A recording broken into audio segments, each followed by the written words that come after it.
Today we will be talking about participles, the present active participle, the perfect active participle, and lastly, the perfect passive participle.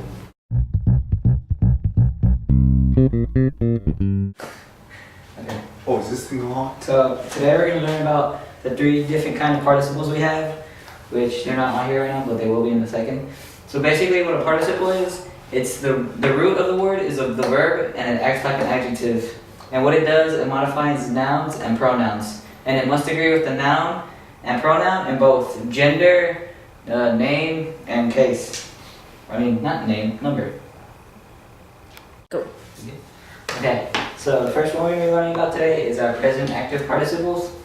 And how you form it is our present stem plus ns. And so basically, for example, for our first conjugation, something like amo, amare, ama plus ns, and you get amannis, amantis. And then for our second, you get maneo, manere, mane plus ns, manis, mantis, and so on and so forth. Action. Okay, so here's an example of a present active participle. Canis dominum intratum vidit, which translated comes out to the dog saw his master entering.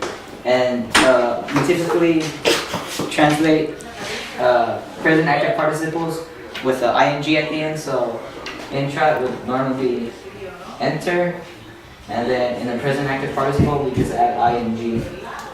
And the way we know it's present active is because of the n, and that's usually how we identify all our present active participles.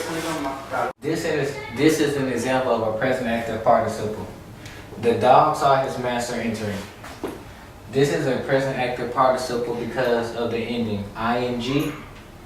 Entering is the verb used in the phrase.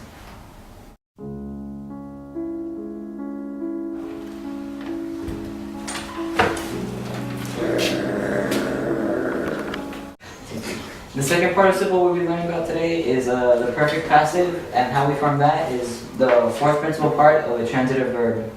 So it'd be some, like for example, it'd be captus. And usually how we translate that is with an ed, and our never wrong translation would be having been captured. Okay?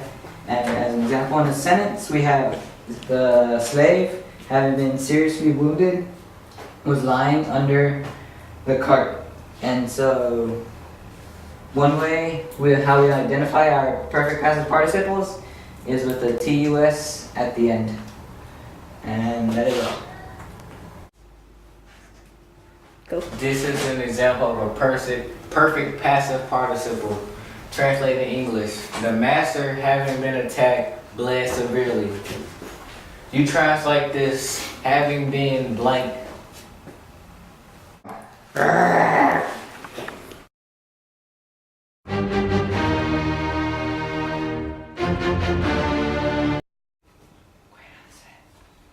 Alright, so our final one that we'll be learning about today is the perfect active participle, which looks passive in form, but is actually active in meaning. For example, we have adeptus here with a TUS at the end, which we would normally assume to be passive, but as Mr. Tuck has told us, there's a special list in which it's actually an active participle, and the list includes adeptus, locutus, conspicatus, and if that's spelled wrong, I'm sorry. Ingressus. Ingressus,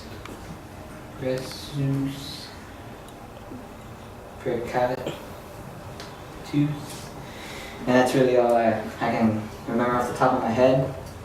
And so in a sentence, it would be used like so.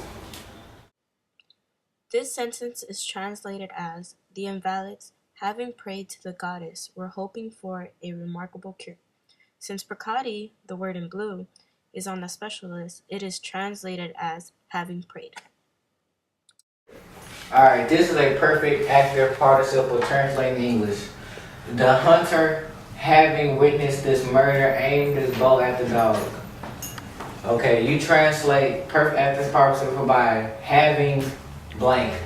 In this case, having witnessed.